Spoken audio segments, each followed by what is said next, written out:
Brandon, thank you so much for being here today. I appreciate it. Absolutely. Giving me a wonderful excuse to be in Knoxville, Tennessee. I can't believe it. You're an SEC girl. I know.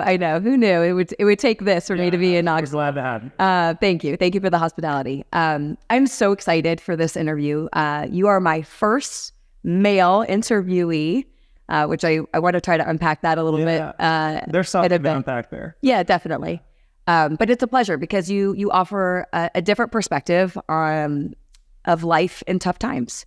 You've been through a lot, especially in the last few years. So for people that don't know Brandon, I'd love for you to first share your story. You're a little bit maybe more about your account, but kind of what brings you to this point. Yeah, absolutely. Complete accident. Like the fact that people care and want to follow us, it's insane. It all happened because Rachel got sick. My late wife got diagnosed with breast cancer in 2018. And, when it first happened, it was just breast cancer. And yes, you don't want to hear that word, but most people beat breast cancer. So if you're going through it, if it's something that may come into your life, don't be discouraged right away. It's healable, right? Most people beat it. And so we just kind of took that same notion that we were going to get on the other side of it. And we did for a little bit.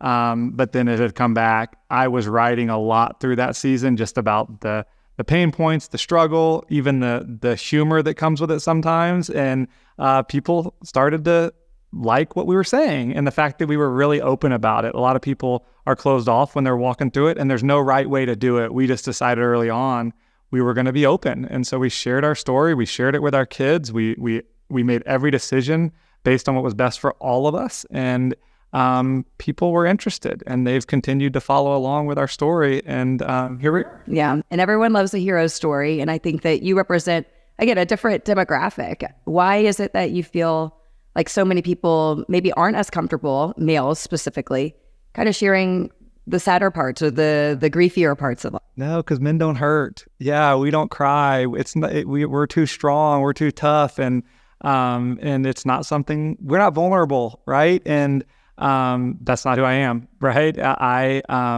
wanted support. I wanted prayers. I wanted people to know what was going on. I wanted awareness around it. Like, this is a real life thing that happens, and it happens more than we know.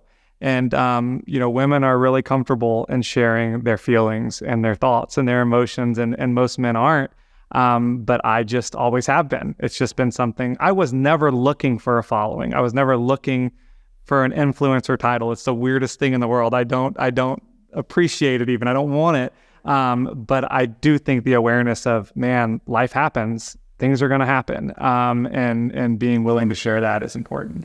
How do you feel like your presence on Instagram has impacted maybe other men? Like, do you find people reaching out to you that have a similar story saying, hey, thank you. I don't know many other people that are talking about this. I didn't realize that other people feel this way. Yeah. So daily I'll get connected with a new widower, Now currently my following is 96% women. So, and I think Instagram is just more women dominated, right? So like, I don't have a huge voice in the male community. I don't think at all. That's why even when I get approached with different partnerships, I'm like, there's no men following me. This makes no sense to promote this brand or this thing, because it's a women's world, in that space. But I do offline, in DMs and text messages, everyone knows someone who lost someone, right? And so just yesterday, there were 2 people that had lost their spouse in the last, month. And so I'm having conversations with them, and I love that, right? Like, I always want to be able to be a voice. I have not mastered it. I have not figured it out. I struggle so much every day still, but I walked it, right? And so, unfortunately, there's just not many men out there that are putting it out there. Yeah. Well, thank you for doing that, because I do think there is a stigma around how men grieve in particular. Yeah. And while certainly everyone is allowed to grieve in their own ways, sometimes people grieve the way they do because they simply don't have the example. Sure. They don't have an example to show them that it is okay to be more vulnerable with this, whether it's in your private relationships or in a more public setting, because I'd imagine Instagram is a funny place, but it is nice to know that you're making an impact. There is like a bit of an endorphin and adrenaline rush in knowing that your content is making an impact. So thank you for that. I want you to share a little bit about your story before Rachel got sick. I think part of why people love following you, and part of, frankly, why I'm so excited, is you project such optimism and intentionality, authenticity. Tell us about before she got sick, the journey of that, because I think that in some ways what happened before impacts a lot of how you handled everything else with Rachel and your family. Yeah, well, Rachel's the hero of this story. Like, I don't deserve any credit. Like, she's the reason I'm the person I am, right? We got married at 30. We weren't super young, had kids right away. I worked a lot. Like, as a man, like I have to provide. That's what I do, right? And so, like, for me, work was my outlet. Work was my driver. Like, I wanted to be the best, and I had built a pretty good team with the company I was on, and so other companies started bringing me in, and I was speaking at different events, and I was talking about team culture and team building, and I had created this really cool platform, but it put me on the road a lot, and Rachel did not love that, and that became a thing in our marriage. Like, at this point we have 3 kids, all under 5. And I'm traveling all the time. We talked about that offline. Yeah. Like, it's not an easy thing to do. But for me, again, I'm like, but I'm providing. You get to be a mom. I get to provide. That's what I thought we were doing here. And then one day she decided she was no longer going to do that. And thank God she didn't leave me. She decided we're going to come with you. And so I'll never forget the phone call that we had. I was in St. Louis. I just got done with an event. She called me and said, we're going to come with you from now on, wherever you go. And I'm like, that's not how this works. And like 6 weeks later, we moved all of our stuff into a motorhome, and we hit the road as a family and traveled the country for an entire year together. This was before she got sick, a year or so before she got sick. And so I got to spend a year just learning what matters. Like, my perspective changed, my priorities changed, everything about my life during that year changed. And I'm so grateful for Rachel for putting her foot down. 1, not leaving me. 2, putting her foot down and just saying, hey, we're going to go with you because this is what I signed up for. I signed up to be with you, right? This is what I want. And learning that most things can wait. The call can wait. The webinar can wait. The podcast can wait. A lot of things can wait, right? And 5 minutes to those kids is an eternity. And being able to just pause and realize that's what matters most. And it took, unfortunately, I was so off. It took 40 feet of living and me not being able to go anywhere and doing all my calls and all my webinars literally from an RV with 3 kids running around. And they weren't going to be quiet. And I just gave up on trying to get them to be quiet. That's just what our year was. And it just taught me so much. It's almost like she knew something. Yeah, it's hard to say that. She always thought, which is so weird, and I used to get so mad at her for this, she always thought she would die from cancer. Like, and it's not in her family. There was no reason. She always thought that cancer was going to take her life at some point. I don't think at 35, but at some point, she thought that was going to be her story. No idea why. And I would be like, that's so dumb. Don't say stupid stuff. But she thought that's what it was going to be for her. Wow. Turns out it was. Wow. So you find out that she's diagnosed with cancer. You talked about initially very optimistic, and I agree. Generally speaking, it's the type, no one wants a cancer diagnosis, and because of the advancements that we've made in science, you feel relatively confident that there will be life on the other side of it, albeit different and grueling in the process. Talk to me a little bit about, you get the diagnosis, and I would imagine meeting you and knowing a little bit about Rachel, that there are a lot of people that want to help you. What happened next? Like, how did people show up for you? What were those moments like? Yeah, it was. I wrote an article a blog right after we got diagnosed, and it said, "Want to feel loved? Get cancer," and that was what I think started people following us, because it just kind of went viral. I think a couple million views later, and people cared, right? But there was truth in that. Like, we felt so loved. People showed up from everywhere, and we always knew we were loved, but it was a different type, right? And so that was an eye-opening thing for me to realize how many people cared, how many people showed up. But at the same time, there were some really interesting people that didn't show up. that didn't know what to do, which is so weird. Like some people that are really close to you and like years later have come to me and said, I didn't know what to do. And I'm really sorry I shut down during that season. And then the people that show up, you're like, I haven't talked to this person since grade school. I didn't even know they liked me. Like what is happening right now, right? And they showed up in these incredible ways through different things. And so it's interesting how loved we were, but also the ones that loved us. I would have never thought, oh, those are the ones that showed up in this season. Yeah, that's always an interesting observation. It's almost as if people are so afraid of the occurrence or the situation that you might be in and how they would respond to something. So they project their own reaction to something like that and therefore shut down. Yeah. So that makes sense to me. When you say that there was this, abundance of support and all these wonderful things, what were some of those things? Like, what were some of the things for you and Rachel? And you said, gosh, these people are awesome. They just get it. What were those things? Yeah. So here's what I'll say. I didn't know what I needed. To this day, I don't know what I need, right? There's certain things that I figured out, but like when people would say, hey, what can I do for you? Or how can I help you? I rarely knew the answer, right? Because I'm just trying to figure it out at that time, right? Like we have doctor's appointments, we have this, we have that, like we're a lot of uncertainty. The pressure of trying to figure out what I needed was something I didn't want at the time, right? I just wanted you to do what you wanted to do. And if that meant showing up with a meal, great. If that meant sending us an Uber Eats gift card, fantastic. If that meant calling me and saying, hey, I'm just going to come grab the girls for a little bit. Yes, do that, right? Because if you would have asked, hey, do you mind if I do? I probably would have said, no, we're good. Because that's what we do, right? No, I'm okay. No, we've got this. When we didn't, and we needed help and we needed support, but I had a hard time voicing what I did need. And were you still working? Yeah. So Rachel's sick. Yeah.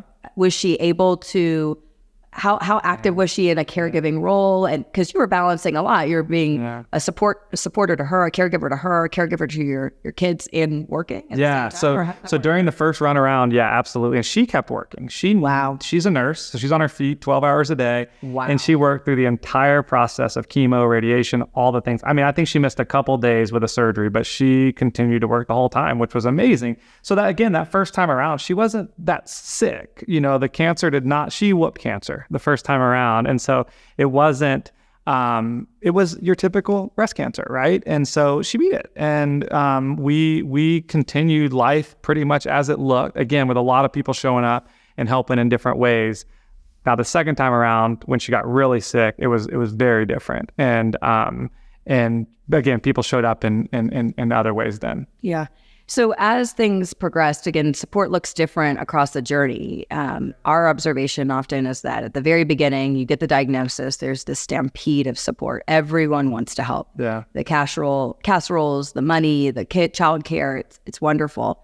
Because there was 2 waves, by the second wave, did you find that your needs or your awareness of your needs were more pronounced? So when people say, what can I do to help?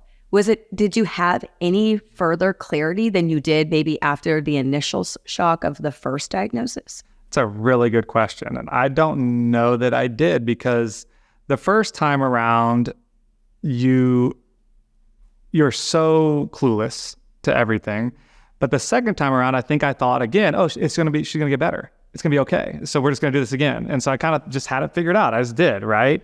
But that changed pretty quickly. And we then needed a lot of help and a lot of support and a lot of money and a lot of things that came with this second time around, because she was not working. I was then able not to work because I was the caregiver and I was always there. And so it looked a lot different the second time around. So I don't think the first time even prepared me to know what I needed the second time, because it was 2 very different things. Well, but that's I think an important point, that for people that are supporting someone maybe through a cancer diagnosis or a more complicated illness, this happens I wouldn't say frequently, but this does happen where you think someone's better and then they relapse or something happens. And I think there's a tendency as a community to say, oh, well, they've got it. They've been through this before.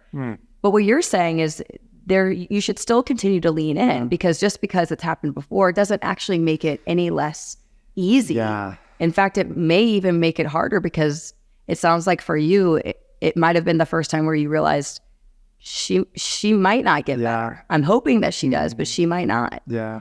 Beyond money and meals, what was the most hopeful thing that someone could do for you and for her? Yeah. So we talked about this before, but there were a few things that happened. And I don't know that this was the most helpful, but this was one of the most impactful. When she first got diagnosed the first time around, someone gifted us a photo shoot, a photography session, because Rachel was never going to look the same, right? We knew she was going to lose her hair. We knew she was going to have some surgeries. Like, she was never going to look the same. So it was more for her to be able to just feel pretty, because I know that was a big struggle for her after all of this. Like, I don't feel pretty anymore, right? Which wasn't true. She had the cutest bald head there ever was, right? And you don't know when you marry someone, I wonder if you'll be cute bald, until they are. And she was adorable bald. But that was so thoughtful. And it was our last family photo shoot where we were all together, and at least from the outside, we all looked healthy and everybody looked good and everybody was happy. And so that's the one that will always stand, because that we'll always have those, and they meant so much. After that, it's just people showing up in the little things that the day-to-day, making sure the girls had hair appointments. And we had friends that would just grab them and go get their hair done. That mattered. Making sure Cooper, who's my middle girl, like, she loves her nails done, making sure that Cooper's nails were pretty, right? That wasn't on my mind, right? Taking Macklin to practice, just offering to do that. So it's not something I had to have on my plate that day. And so it's just showing up in the day-to-day. It's not the gifts. It's not the stuff. It's just the doing, the day-to-day activities that we have to continue to do, because life doesn't stop when someone's sick. The school continues, practices continue, all the things continue. And so anyone that would show up and help take some of that off us was massive. And not even asking, just doing, right? Just doing it. Because again, if you would have asked me, I said, no, I got it, because I'm not one to give, right? And people that would just show up and do it was massive. How aware were your kids at that point? How old were they? So when it came back, Hadley was in kindergarten. So Hadley was 5 or 6, Cooper was 5, and Macklin was 3. And Rachel and I made a deal early on. We weren't going to whisper. And my big thing with that was for us to whisper, and for me to keep telling the kids, Mommy's going to get better. If she didn't, they'll never trust me. If I sit here and say, Mommy's going to get better, Mommy's going to get better, and she didn't, they're going to be teenagers one day. And I'll be like, well, you lied to us then, or you told us this then, because we didn't know how long this would last, right? And so we were just honest and open. I remember, my goodness, the conversation having to tell them that when it got real bad, that Mommy was going to go to heaven. Like, Mommy wasn't coming home. We were in the hospital at the time. And that was the hardest conversation I've ever had, having to sit the 3 of them down and tell them, like, when Mommy goes home to heaven, that means Daddy gets to come home to y'all. And a lot of tears, a lot of hard, a lot of sad, but also knowing that then Mommy wouldn't hurt anymore, and Mommy would be with Jesus, and Mommy wouldn't have pain, and Mommy wouldn't have uncertainty, and Daddy can come home. Like, because for a season there, for 40 days, 40 nights, we were in the hospital. And I never went home, and Rachel never went home until, the day it happened. But having that conversation and preparing them for that, and it not being a surprise, that Mommy died, right? So it was just something we always talked about. I mean, to answer your question, we were so open. We didn't whisper about it. If it was hard, we told them. If it was good, we told them, right?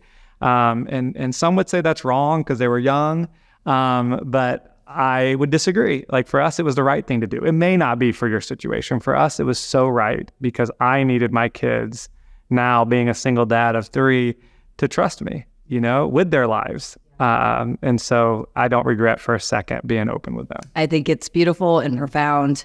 I think it's absolutely the right thing to do. I mean, as parents, our job isn't to make our kids happy. Mm. It's to help our kids come to terms with what life is, and to support them along the journey, regardless of what the outcome might look like. In some ways, did that make it more real for you, telling them? Or had you already, in some ways, come to terms with it? I don't think I fully came to terms with it until the doctor said we give up, and that happened. So we found out the cancer was in her brain. So we knew, so it came back in her bones, in her back, in her spine, in her spinal fluid, and then her brain, right? This all happened within a month. And when it came to her brain, when it went to her bones, you knew, like, that's not healable. right? Other than a miracle, like you can't take bones out, right? Like, so like the cancer is always going to be here. And so we're thinking, okay, maybe we have 3 to 5 years. So that's still time, and we can enjoy life and we can do things. And then it got into her brain, and that became a whole nother thing. It's like, you go to Google, what does this mean? And it tells you, and worst case scenario is not pretty. And that's kind of what we were living. And so when it went to her brain, I remember having my initial conversation, hey, like, this is going to stay with us. This is the rest of our lives. Like, mommy's life is going to be cancer, right? And we're going to deal with it, and we're going to do the best we can, and hopefully she can stay with us as long as she can. But then when she went to the hospital, we were doing radiation on her brain, and it caused seizures, like uncontrollable seizures. I remember the first time that happened, me and my sister-in-law, and I'd never seen that before. And watching that happen, I don't even know what it is. Like, watching your person, like, I'm thinking, okay, she's dying right now. And it happened all night that night. They just kept happening, and having to hold her down. Like, it was the worst night. And then the doctor's coming in the next day saying, the radiation's just hurting more than anything. We give up. So like, we're just going to make her as comfortable as we can.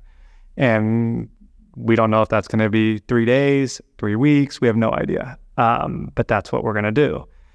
And so that's when I knew, and that's when I'm talking to Rachel about, okay, I need to tell the kids, like, this is where we are. So that was my question. Like, how many days, how many hours, how many weeks after that occurrence did you decide to go? So it was probably a week later, because Rachel had really good days in the hospital where she was great. And like, you're like, wait, no, you're good. Like, you're fine. We're going to beat this still. God's doing something good's happening. Right. And so there were times we were super encouraged that we're still going to get out of here. And then it just kept getting worse and worse and worse. And so, Rachel was still with it when we had that conversation. And cause she said, you need to let them know that this is how it's going to be. And, if they want to stop coming, I understand. If it's going to be harder to see me, I get that.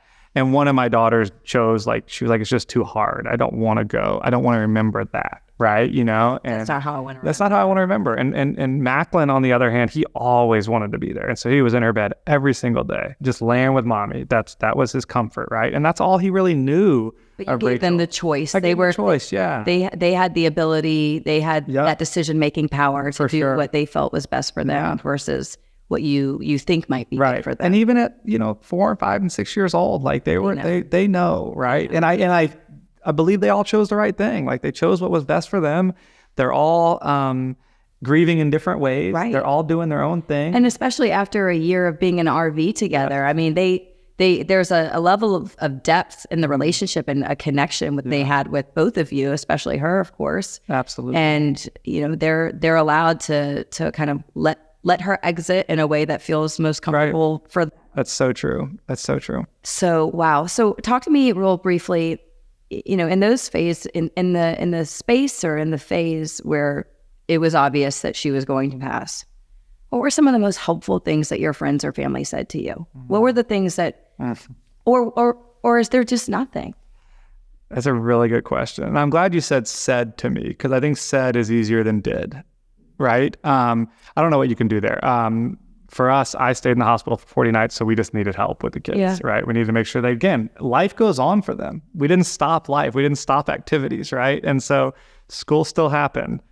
Sports still happened. Dance still happened. All those things still needed to happen for them, And so the thing for me that will always stick for me is about 3 or 4 days before Rachel died, my pastor, who would come often, and he was just a dear friend of ours, grabbed me in the lobby. I think he could tell it was close, right? Like, I'd never done this before, so I didn't know, but she was out, there was not communication really anymore. It was at that point where we knew, or everyone else around me knew, that this was it. And he grabbed me and he said, it's okay to be relieved when she dies. And I thought at the time, like, you can't say that. Like, no, that's not going to be my feeling of relief when my wife dies, right? And he was right. Because when it was over, like the last week, she wasn't there anymore. It was just a body. Gives me chills. Yeah. And I remember I never left that room. I rarely left that room. Like if I did, I went to go to the bathroom, or I went and grabbed food, and then I was there, right? And the day she died, I left to walk a couple of the kids and in-laws out to the car and just say bye to them. And my friend who was in the room with her at the time called me and said, "You need to run back up. She's gone, or she's going," right? And they always say it's going to happen when you leave. And I never thought that was the case. But it was like the one time there was no family in the room. It was either me, my sister, my brother, my sister-in-law, her parents. It's like the one time in 40 days that no family was in the room. Her best friend was in the room, but no family was in the room. And I did. And I came back and she was gone. And, you know, they were nice enough to do the time of death when I got back. So I got to be there or whatever. But I do remember a sense of relief. Like she doesn't hurt anymore. She doesn't have uncertainty. She's healed. She's better. And selfishly, I get to go home. I get to go be dad. My kids need that, you know? And so going home that night, and the kids were all already asleep, and I went and woke them all up and kissed them. And they all had a different reaction, but all beautifully. It was all beautiful. It was, "Hey, you're home. That means mommy's home." You know, is in heaven, because that's what we called it, right? And "Oh my gosh, Daddy, I'm so glad you're home. Oh my gosh, Daddy, can we all sleep with you tonight?" Like it would be, and then we have a slumber party. That's a whole nother story. For 3 years, they slept in my room. But it was like they were ready. They were ready. We were all relieved. We were all ready for what was next. And so I'm so grateful that my pastor gave me that permission. Yeah, that's the word I was going to use. It's almost like he gave you permission to feel what you authentically felt, which feels so uncomfortable in this world. But I give that pastor so much credit, because that takes some boldness. Mm-hmm. And because to your point, not everyone may have reacted the way you did, and there was an acknowledgement later on that he was right. They were right. He was right. That's right. So I get so teary-eyed thinking about this. I'm a mom of 3 children and everything. And so now you've entered into a new phase. Super dad. My guess is support looks even more different. Talk to me about that. Yeah. What happened then? And my guess is there's a series of new challenges that arise as she's officially passed, and you are officially the primary caregiver, and everybody wants to run to help you. And I do think there's a stigma as a man that you're not as capable. It's true. Okay. It's true. I was not. It's true. So what was interesting on top of when Rachel died March 1st, 2020. And then a thing called COVID happened. Like literally, I heard a little bit about COVID when we were in the hospital, but again, you talk about being grateful. Like had she passed 3-4 weeks later, I may not have been able to be with her. Yeah. She had 1,000 visitors in those 40 days. People from all over the country flew in to spend time with Rachel, and everybody was Rachel's best friend. We had a Super Bowl party. She was a big Chiefs fan. We had a Super Bowl party. We had 40 people in the room, in her hospital room. My brother rolled in a keg, like things you're not supposed to do at a hospital. And so like, it was a celebration of her life for the last month, right? It was a beautiful thing. And had COVID taken that away from us, I think the whole process would have felt different, even to today, right? We were all able to have that time with her.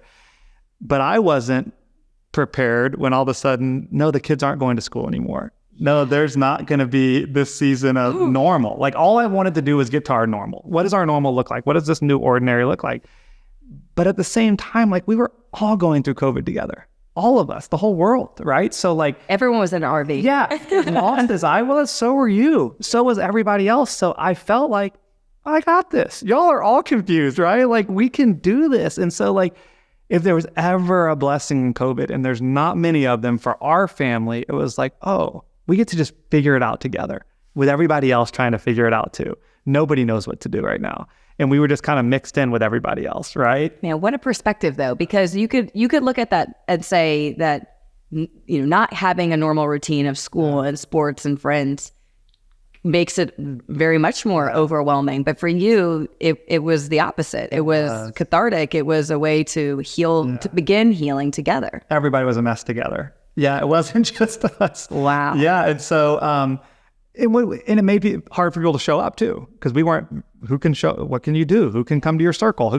And so it was really just a weird season. But at the same time, we got to figure it out together and grow through it together. And so we had our bubble, we had our circle of my sister and her 3 kids and my parents. And so we had, I had everything I needed at that to get through that season, right? People showed up in really cool ways, and the unique gifts and the blankets and the pillows and the Build-A-Bears that have the mommy's voice, and all those things were all so great. And I appreciate every single one of them. And we have them all to this day. But just again, anyone that was able to just show up and do any of the things, just help take care of us, right? Without permission, not asking to do, just doing, was really special. How did you take care of yourself? Oh man, during that first year, I don't know that I did very well.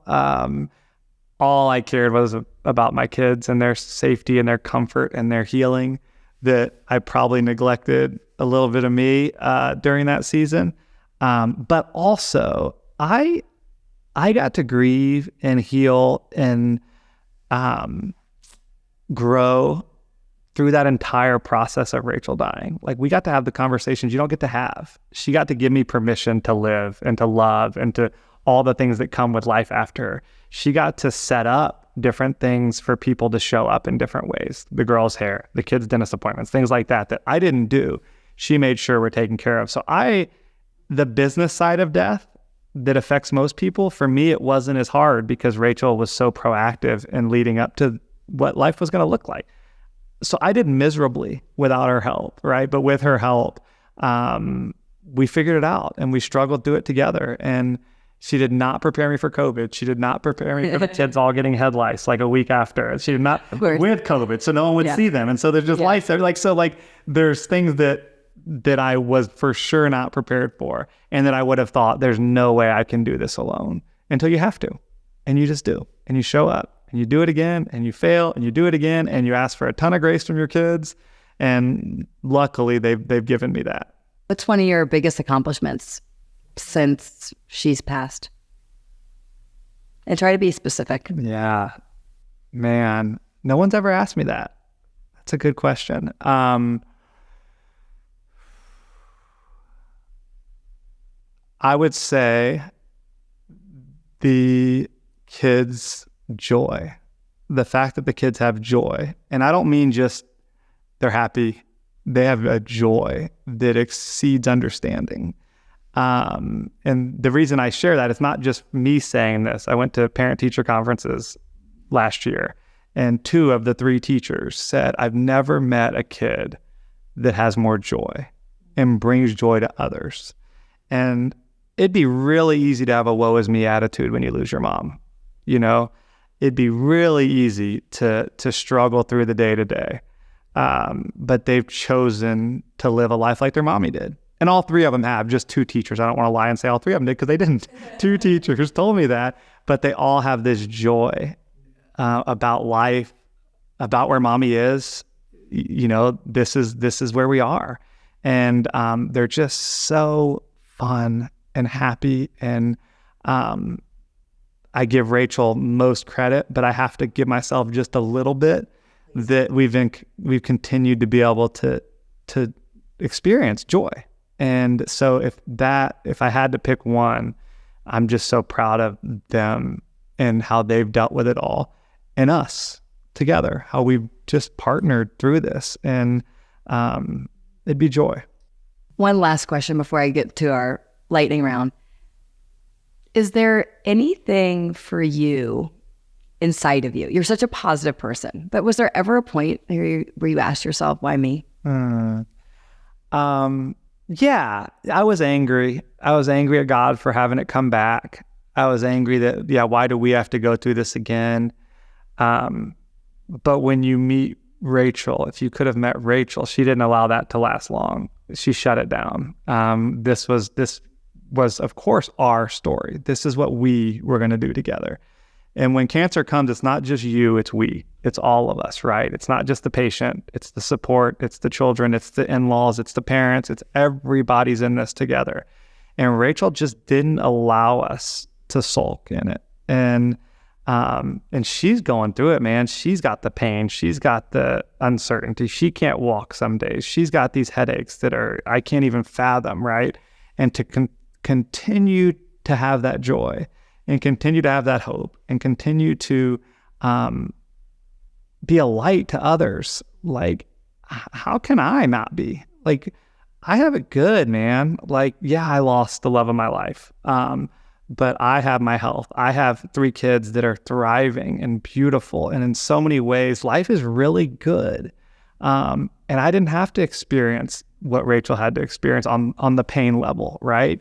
So I almost owe it to her, like I'd be doing her story an injustice if I sulked in it, and I have bad days and I hurt sometimes, and I wrote a book about that. And some of that was so healing for me to be able to just put all that out there. But there's just so much hope in Rachel's story. And I feel like I owe it to her to continue to live with the attitude that she had. Yeah. You're emulating it on her behalf.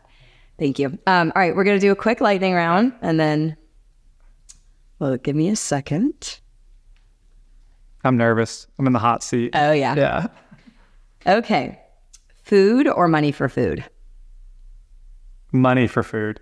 Can I explain? Yeah, of course. Keep going. So here's the deal, people. Casseroles are not it. Okay? When you have 3 kids, whose kids eat casseroles? Mine don't. Mine want like chicken fries and like wings and nachos. And so when you come with a casserole and we don't know what's in it, I literally may write my next book on just don't send casseroles. It's a great title of that. Now, if it's an older family, maybe, but like kids don't want casseroles, okay? And Support now. We'll co-sponsor that with you. Let me just, and I don't know if I need the casserole tonight. The food that you're bringing, I don't know that's not what we want tonight. And it just don't do the casseroles. Amazing. Don't apologize. I love it. This one's an easy one, I know, for you. Do you believe in prayer? Oh yeah. And so when we went public, that was the main reason. It was we wanted people praying for us. It had nothing to do with wanting this story to go anywhere. It was like, if people are praying for us, we believe that when 2 or 3 are gathered together, beautiful things are going to, and so much good happened, even though it didn't end like we expected it to end. There was so much beauty through this whole story, and so many people have been led to the Lord, and so many people have more hope, and so many people have more, just great things happening in their life because of Rachel's story, because we put it out there, and because of prayer. And so, yes. Okay. Best item or gift you received throughout this journey. So that was the photo shoot, right? Yeah, I have one more too. Another person got us a Adventures of Macklin, Hadley, and Cooper map, right? And so it's this map of the U.S., and you get to put pictures of the states you've gone to. And it was so cool to start that then. It's like, oh, we're going to create these adventures together. I don't even know who sent it. To this day, I have no idea who it was, but crossing off those check marks of these new adventures with our new normal family was a really cool gift that will always be displayed. Yeah. Biggest change you've made since Rachel died?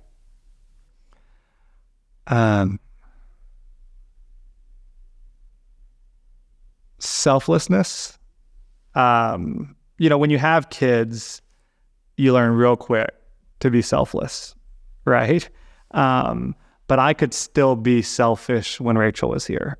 I could still have my time. I could still get away. I could still do this trip and that trip. And but now, like, every single thought, there's not a decision in my day, even coming here, like, does this work for my kids, right? Every single decision I make is based on them and what's best for them and what makes them feel safest and most comfortable and most secure.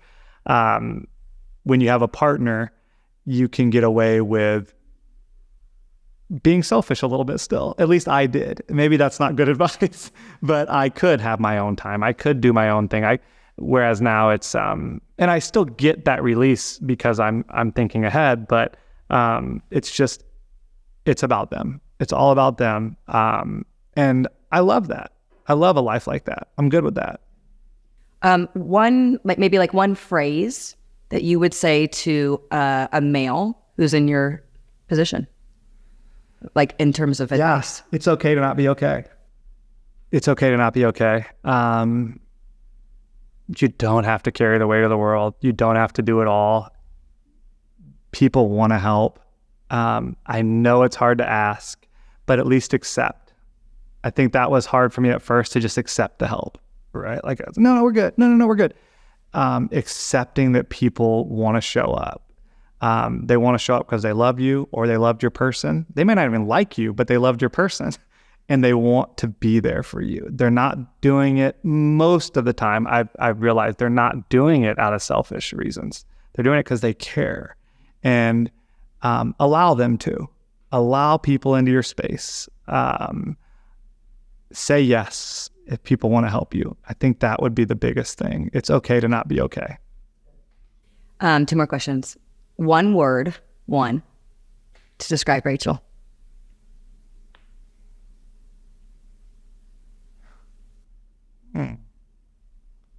One.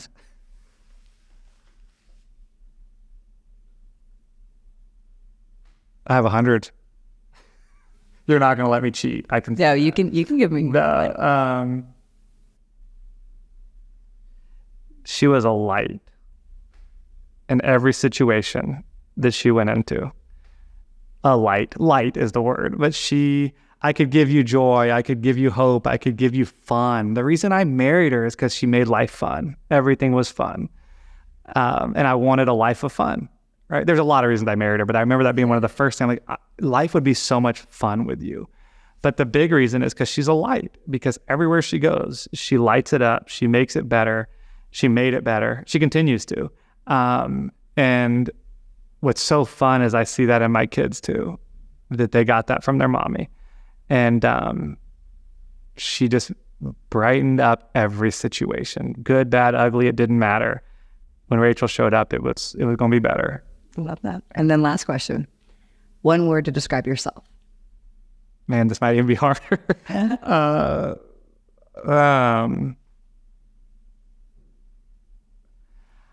Oh man, I don't know that anyone's ever asked me this either.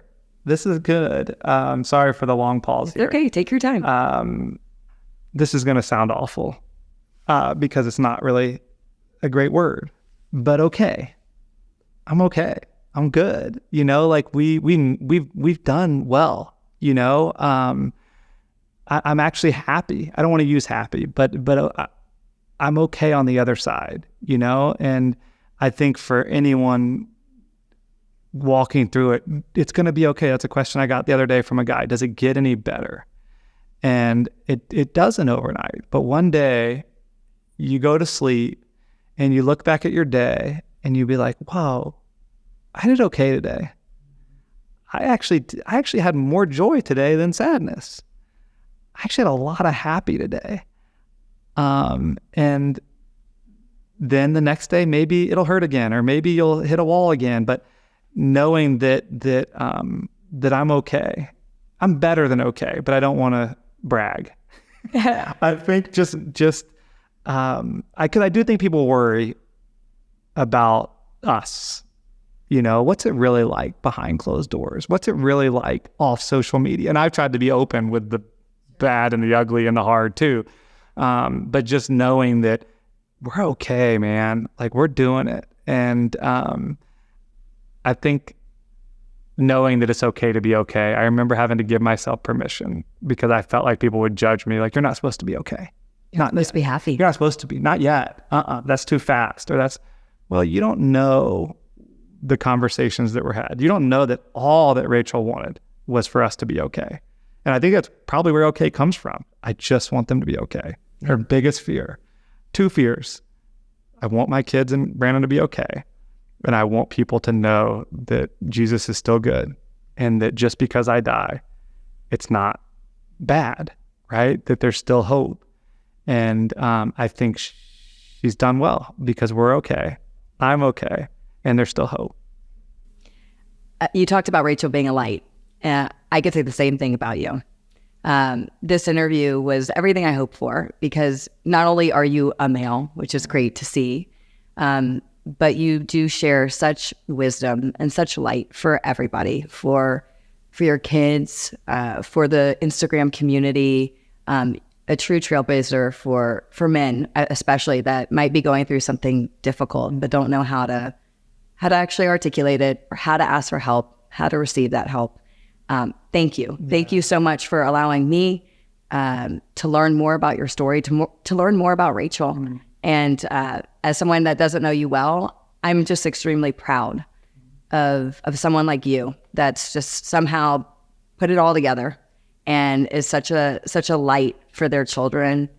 It's just a beautiful thing. So thank you very much. Thank you. Anytime I can talk about Rachel, I want to, and I just appreciate you having given me this avenue and doing what you guys are doing, because it matters. And so I'm rooting you on. There are more men. I will connect you with more men. I love more men. But I'm glad to be the first. Yes, this is great. You. Thank you so much.